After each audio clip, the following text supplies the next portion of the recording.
Hello and welcome to the First Right Podcast, your weekly dose of conservative news brought to you by Restoration of America.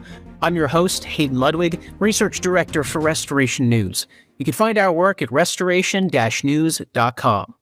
Today we're joined by Todd Bensman, a Senior National Security Fellow for the Center for Immigration Studies and an expert on counterterrorism as well as America's open border crisis. Todd, it's great to have you on the show. Great to be here. Thank you. So let's talk about your recent foray down to the Darien Gap in Panama in August. You trekked down there because, of course, this is the starting place for about 1.5 million migrants, if my numbers are correct, who have eventually made their way about 2,000 miles north up through Mexico to reach the U.S.-Mexico border. Tell us what you saw there and why are they choosing the Darien Gap, one of the most inhospitable places in the world, to start this journey? Right. First of all, the Darien Gap really matters to the United States because the diversity of nationalities coming through there is incredibly rich from 170 different countries. And so therefore, it's a national security issue when you have people coming in from Muslim majority countries in China and nations that are diplomatically adversarial to the United States and criminals from countries that we don't have sharing agreements with, so we can't even really check to see their criminal histories or anything about them.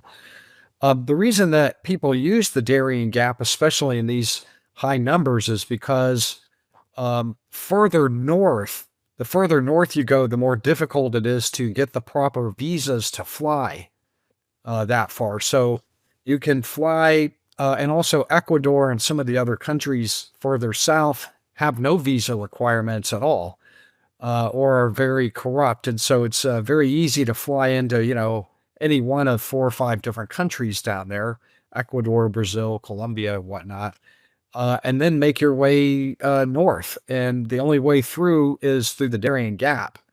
And that's what we've seen for the last 3 years. Normally, somewhere on the order of 5 to 10,000 in a given year for decades. All of a sudden, last year, it was 550,000, just to give you an idea of the vast scale of increase that happened down there. Now, one of the obvious questions would be the infrastructure of all of this. I mean, 500,000 people is a lot of people to traipse through very dense jungle. I've seen photographs of it.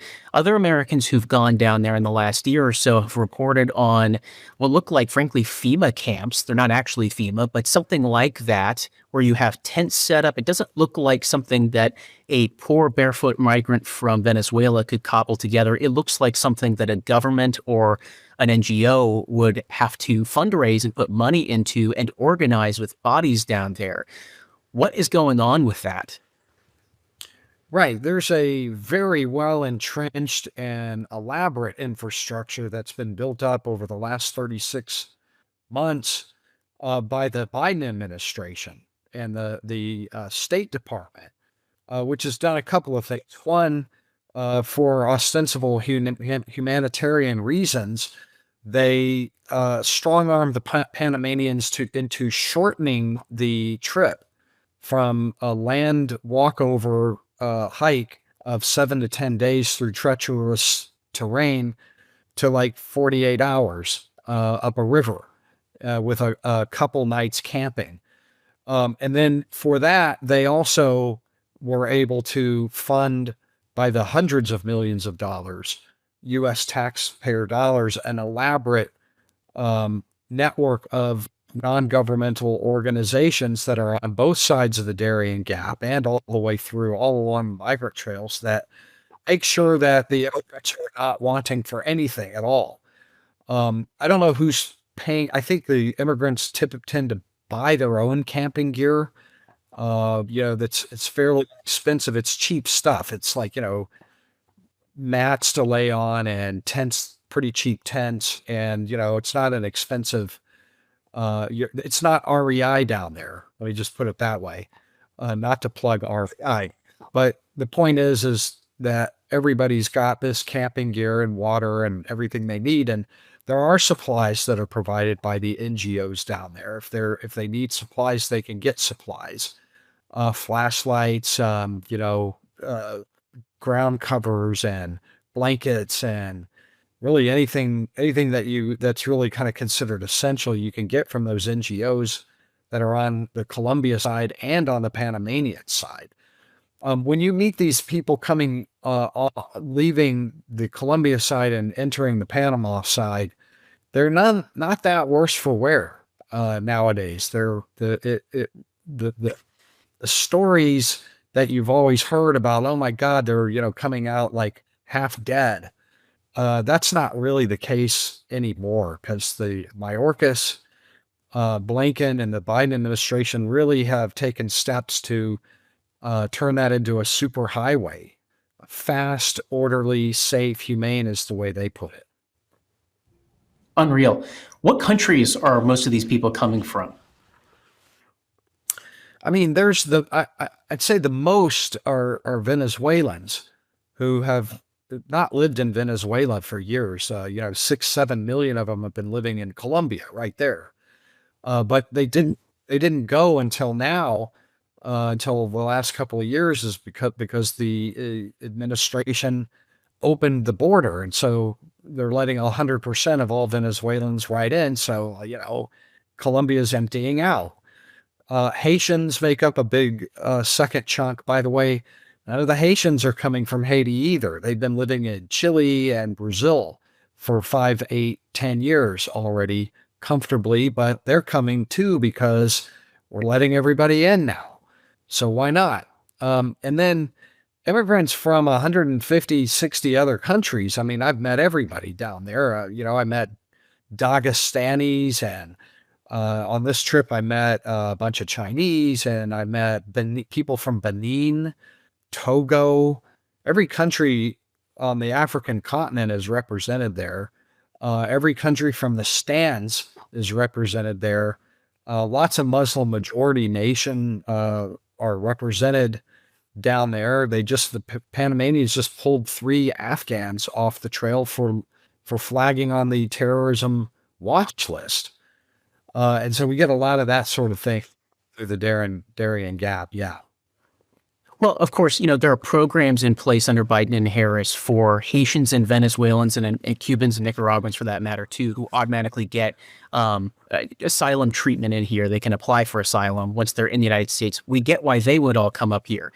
But that's not the case with China, for instance, or Benin, right?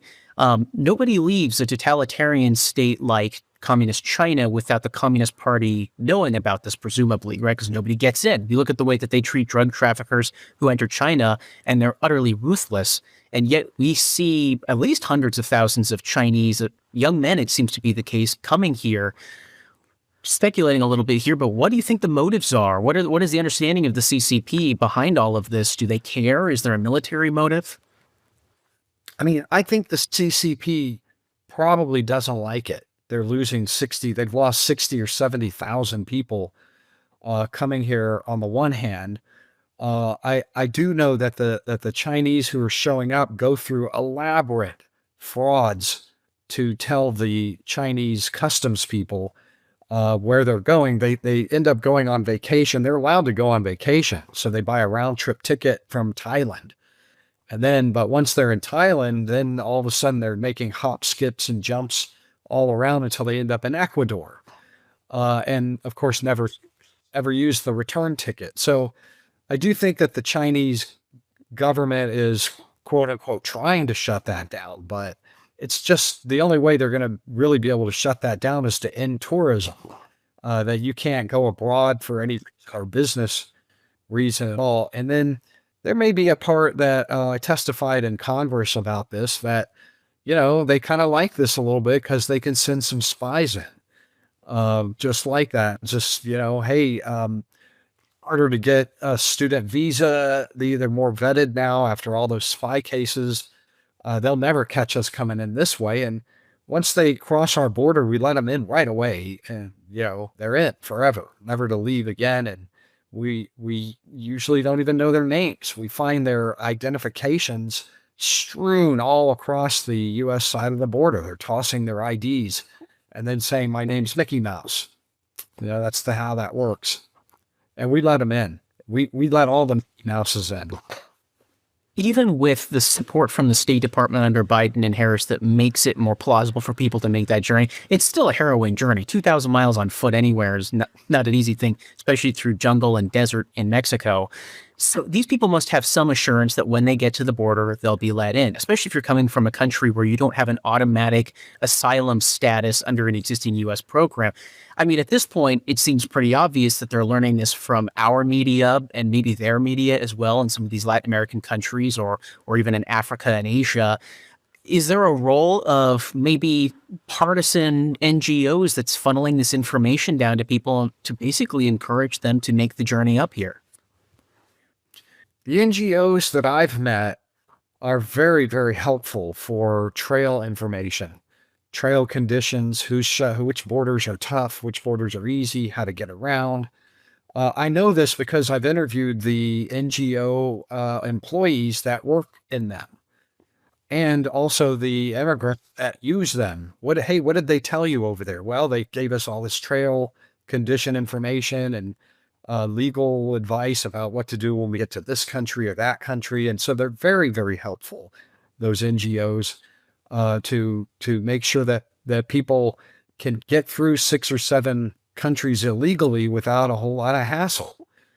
Now, it's not really, they're not walking 2,000 miles once they're through the Darien Gap.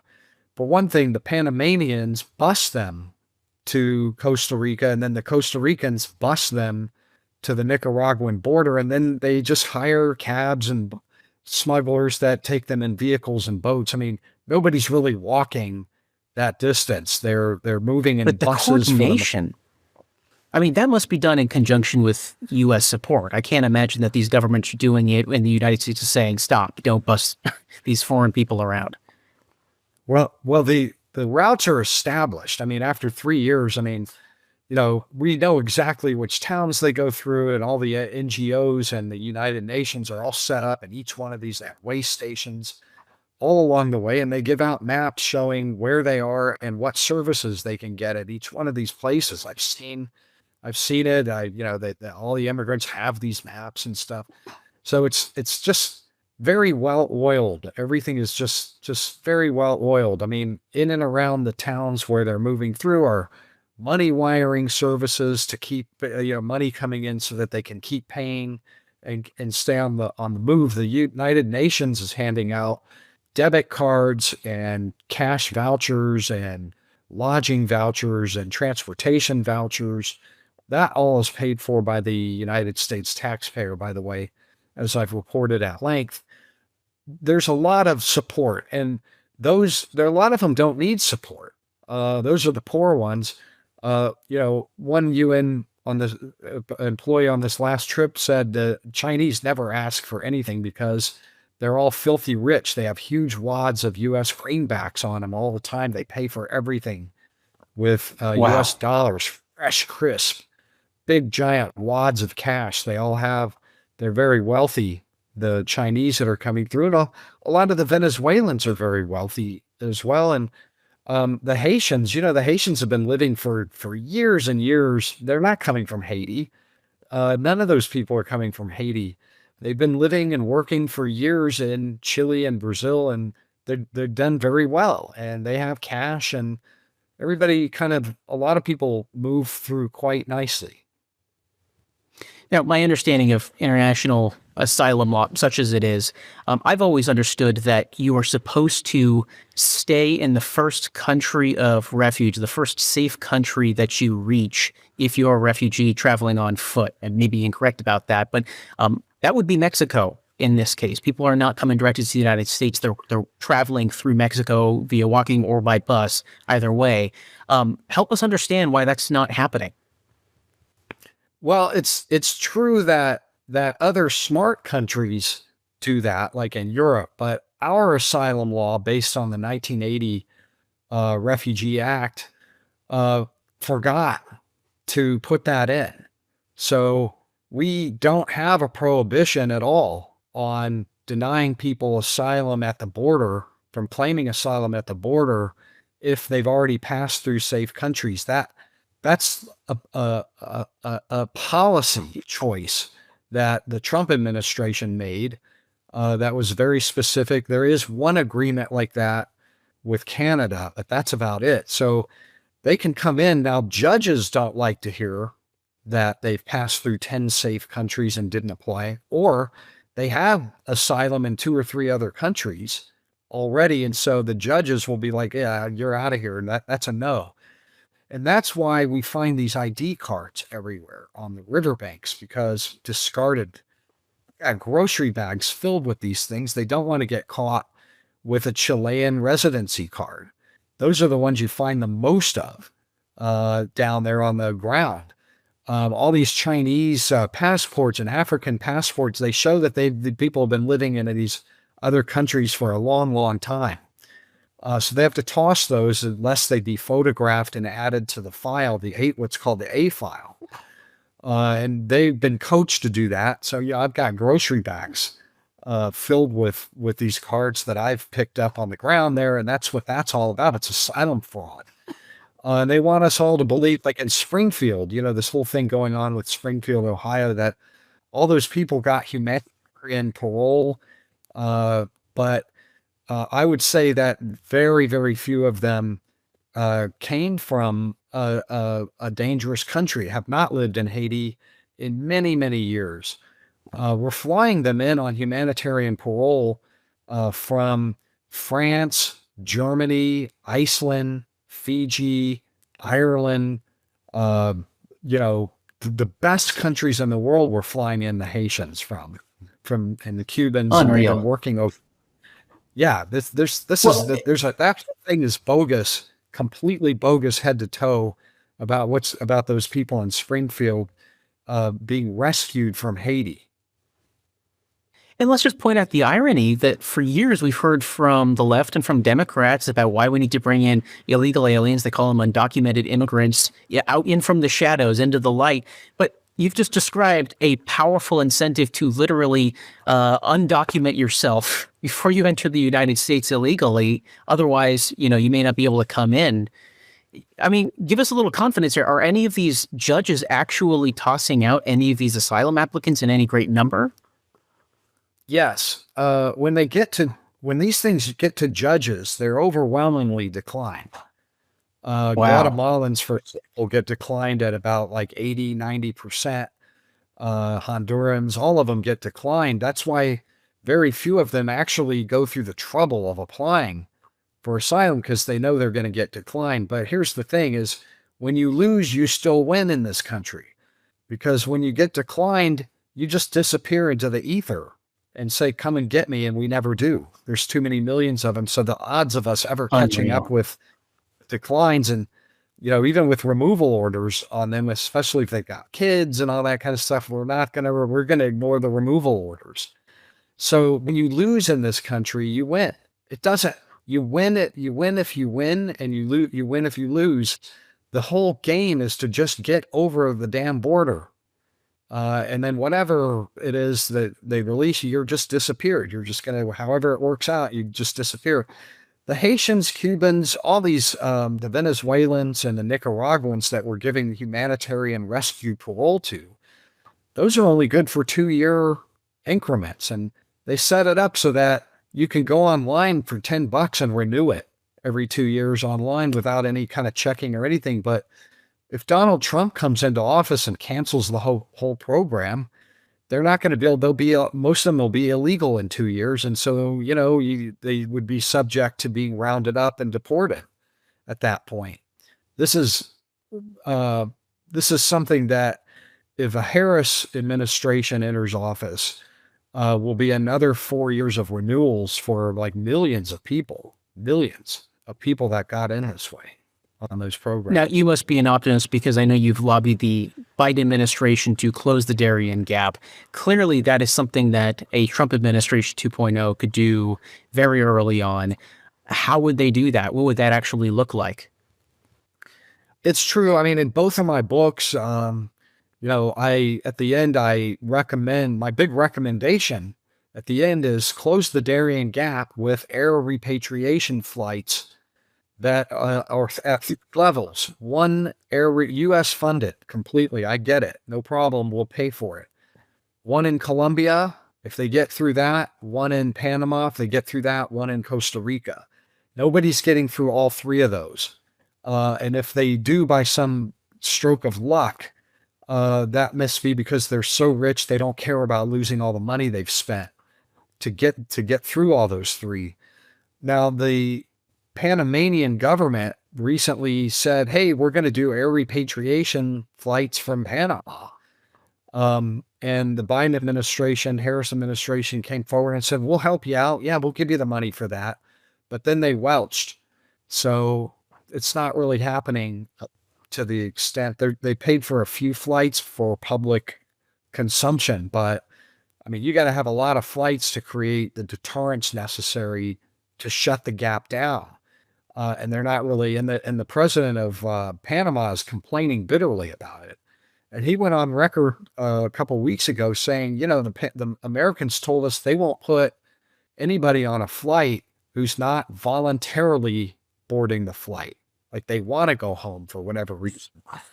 And he went public with that. And if, the look on his face is kind of like the look on my face and on yours. Like it's just absurd. So the Panama's president is tougher on our border than our own president. It's a golden calf of an opportunity, man, to have a Panamanian government for the first time ever say, we'll shut it down. Give us a little cash and we'll shut it down. Now, did the Biden administration get that from my books? I'm just going to believe they did. I just choose to believe. So let's talk about in a recent presidential debate between President Trump and Kamala Harris. She raised I believe it was earlier this year, Senate border deal, a bill that was defeated in the U.S. Senate. Now, my understanding is it would have codified effectively what's going on at the border, maybe given a little extra funding to the Border Patrol to do some more deportations, but nothing that would stop the fundamental problem of a border that is not being enforced and, in fact, is incentivizing people to come over by the millions. Give us your read of that situation. Was Trump and the Republican Party, were they correct to scotch that bill, or should they have gone along with it? Right. It was a terrible bill. It was written by the Biden-Harris administration. They wrote it. It codified everything on their dream list for illegal immigration. That's why they love it so much. What it did is, first of all, the existing laws they're great for closing the border. They require detention during asylum hearings. You have to stay in detention. You can't be released. And they require deportation when you lose.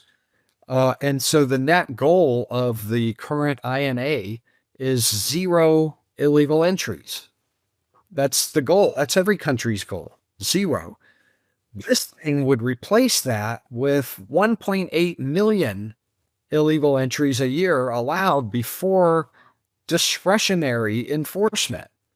A completely discretionary. In other words, a president or a DHS secretary in there, once they get to the 5,000 a day for a couple of weeks, could say, yeah, it's okay. We're handling it. We can probably handle 8,000, and the law says it's okay to do that.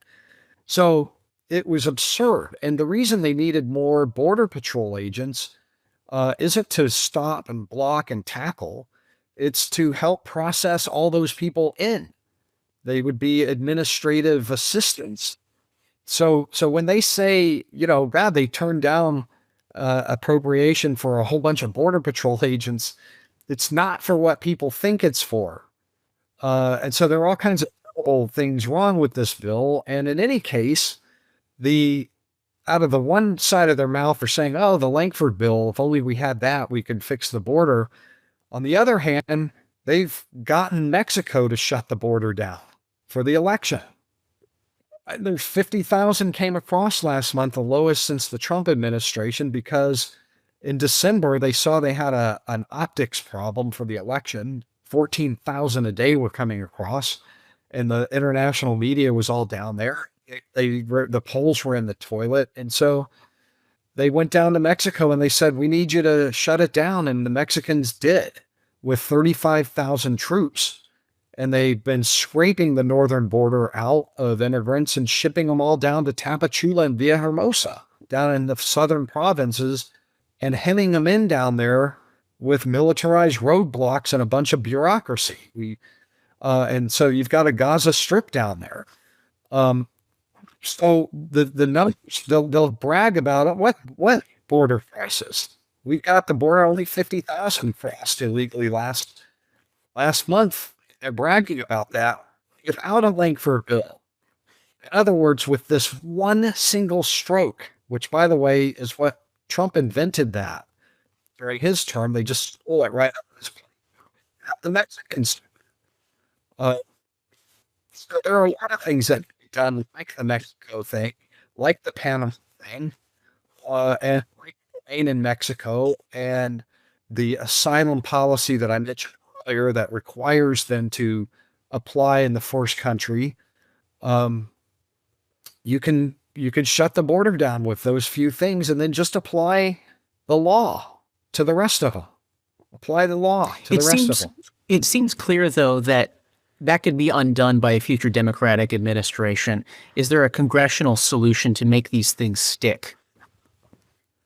It's hard to say. I mean, the Supreme Court recently made that difficult by ruling. I'm abridging this, but they ruled in one of the lawsuits, Republican lawsuits, that the administration has the right to exercise discretion over how closely they hew to our laws. So the answer is no. Not now, unless there's other kind of thing that comes in behind it. So it really becomes important to have the original law, the INA, in there for when a president comes in, that they can hew to that law, not to 1.8 million get in, before we crack down, 5,000 a day, that sort of thing. That's not the right way to go. When you really want to crack down, you have to have the INA with all of those well-crafted, well-thought policies and requirements. That's right. As we close out here, let's talk about President Trump's plan in his second administration to have the largest deportation ever. One of the obvious ways you start there is you make the country unlivable for people trying to get a job by enforcing existing laws like E-Verify, for instance.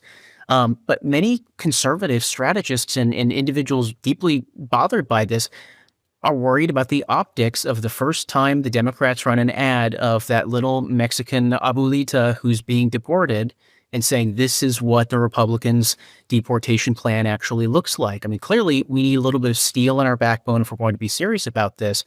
How serious do you think a second Trump administration would be about really pursuing this in a way that's going to be meaningful? I think they're going to get around that by concentrating on the criminal aliens. Remember, the Biden administration stopped deporting criminal aliens 3.5 years ago. Didn't matter what they did, murder, rape, whatever, except terrorism. And there weren't that many of them, but although too many, the country is built up a really thick film of criminality. So they can stay busy for 4 years just shipping out, tracking down and shipping out the criminal aliens without having to contend with. I mean, we all remember the political blowback of the, I'm going to put this in quotes, kids and cages, family separation. And that just about killed the Republicans. They had to back out of that. So if Trump does start to round up families and crying children and all that sort of thing, they're weeping and all the TV cameras are out there, then that's going to be the issue. They're going to make a thing out of that. They're going to have a little bit of backbone to do some of it. That's why they're in such a rush to get over here, because politically, even the Republicans just don't have the steel to see that kind of thing through. And I'm not expecting a ton of families to get shipped out. Stick with the illegal alien criminals, and that'll go very far. Well, Todd Bensman, we really appreciate your time on here. Thank you for all you do. Thank you. Appreciate being here. And let me thank you folks for tuning in and supporting conservative voices working to expose the truth about the rot spreading through this once great country. Remember that it's only by working together and by praying together that we can restore the United States of America to greatness under Almighty and Sovereign God. I'm Hayden Ludwig. Join us next time as the battle rages on. First Right, a new kind of news summary without the liberal slant. Every morning, in your inbox, always free. Subscribe by texting First Right to 30161. That's First Right, all caps, one word, to 30161.